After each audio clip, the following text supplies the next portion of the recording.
कारगिल युद्ध में दुश्मन की 15 गोलियां खाकर भी कारगिल फतह में महत्वपूर्ण योगदान देने वाले परमवीर चक्र विजेता मेजर सूबेदार योगेंद्र यादव अग्निवीर को सेना के लिए नाकाफी मानते। उनका कहना है कि सेना में जज्बे के साथ एक्सपीरियंस की बहुत जरूरत होती है, जो नौजवानों में नहीं होता। वह शाहजहांपुर के बचपन स्कूल में आए हुए थे। मीडिया से बात करते हुए कहा कि कुछ बयान ऐसे भी आए जिनमें नेताओं के द्वारा कहा गया कि सैनिक तो मरने के लिए ही होते। तो उनसे मैं ये कहना चाहूंगा कि सैनिक भी किसी माँ के बच्चे होते। हाँ, इस देश में ये होनी चाहिए कि हर नेता, अभिनेता, बड़े व्यापारी का घर का एक बच्चा सेना में भेजना चाहिए, जिससे उन्हें मालूम हो कि सैनिक किस लिए होता है, उसके घर वालों का दर्द क्या होता है। उन्होंने अग्निवीर के तहत सेना भर्ती पर बोलते हुए कहा कि एक पेड़ लगाया जाता है तो उसके फल के लिए इंतजार करना पड़ता है। अब देखेंगे कि इसका फल क्या आएगा, लेकिन इतना जरूरी है कि सेना में जज्बे के साथ एक्सपीरियंस की भी आवश्यकता होती है, जो काफी समय बाद मिल पाता है। उन्होंने कहा कि अन्य देशों की तर्ज पर यहाँ भी हर व्यक्ति के लिए सेना का कार्यकाल आवश्यक कर देना चाहिए, उसके बाद ही कोई सरकारी नौकरी देनी चाहिए। देखिए, ये हर तरह के लोग होते हैं। एक पार्टी ने तो सबूत भी मांगा था सर। सबकी अपनी अपनी मंशाएं होती हैं और सबका अपना थॉट का जो है लेवल अलग होता है। लोगों ने तो ये भी कहा था कि फौजी तो मरने के लिए ही होते हैं। तो मैं उनकी थॉट को जो है थोड़ा सा कहना चाहता हूँ कि फौजी मरने के लिए तो नहीं होता, तो फौजी तो मारने के लिए होता है। और जो सवाल पूछते हैं कि ये हुआ है कि नहीं हुआ है, वो जाकर के स्वयं अपने बच्चों को भेज करके देखें। और जब हर चीज की एक क्राइटेरिया रखा गया है, हर चीज का रखा गया है कि यार ये चीजें होनी चाहिए, तो हर देश के अंदर सभी के लिए एक जैसा होना चाहिए कि आप किसी भी चीज में जाएं, आपका एक परिवार का सदस्य फौज में होना चाहिए। जो है सैनिक प्रशिक्षण बहुत जरूरी है। और मैं तो ये चाहूंगा कि गवर्नमेंटों से कि आप पूरा तो सभी को तो आप देश में नहीं भेज सकते सेना के अंदर, लेकिन हर स्कूल और कॉलेज के अंदर आप एनसीसी की ट्रेनिंग क्यों नहीं कराते? हर स्कूल और कॉलेज के अंदर एनसीसी कंपलसरी होनी चाहिए और मार्क के बल भी होनी चाहिए, ताकि पेरेंट्स ये ना कहें कि यार इसमें तो टाइम बर्बाद होता है बच्चों की पढ़ाई का।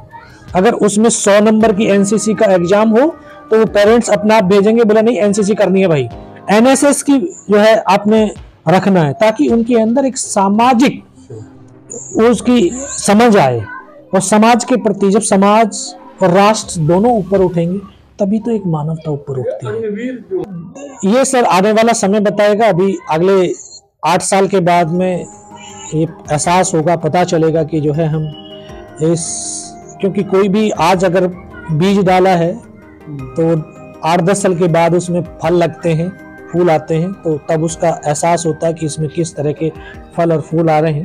तो उसका तो थोड़ा बाद में पता चलेगा सर आपका हर एक। क्योंकि देखिए, जब कारगिल की बात होती है तो बस सिर्फ वो पल याद आता है कि जब वो अभी आपसे बात कर रहा हूँ तो वही दृश्य दिख रहा है, वही एहसास कर पा रहा हूँ कि जहाँ हम केवल 7 जवान एक दूसरे के सपोर्ट बन करके लड़ रहे थे, और मैं अपनी आंखों के सामने उनको एक एक को माँ भारती की सेवा में शहादत होते हुए देख पा रहा था। मुझे तो वो पल अभी भी याद है कि आप शायद सभी ने जो है उसमें देखा होगा, टीवी में पिक्चरों के माध्यम से वो दृश्य दिखाए जाते हैं कि गर्दनें कटती हैं, धड़ चलते हैं। मैंने उन पलों को तो जिया है, क्योंकि जब मुझे नाक से खून की धार बह रही थी, मेरा साथी मेरे ठीक सामने से मुझे फर्स्ट एड कर रहा था, उसको यहाँ पे गोली लगती है, इधर से पूरा सर निकल करके बाहर चला जाता है, एक वर्ड नहीं बोलता। दूसरे साथी को चेस्ट में लगती है तो पूरे फेफड़ों से खून की फुहारें छूट जाती हैं। एक आगे बढ़ता है, उसकी गर्दन कट जाती है, धड़ 2 कदम तक चलता है, फिर गिर जाता है, और आगे बढ़ता है, उसके दोनों हाथ दोनों पैर कट जाते हैं।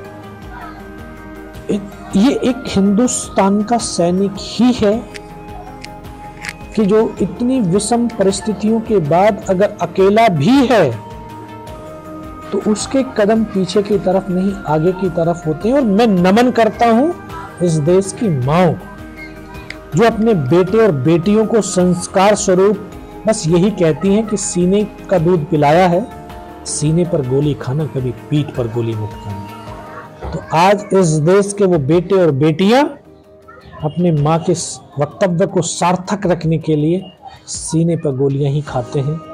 और आप बंधु, आपने देखा होगा कि किसी सब सैनिक का पार्थिव शरीर आता है तो उसके सीने पर गोलियों के निशान होते हैं, पीठ पर एक भी निशान नहीं होता।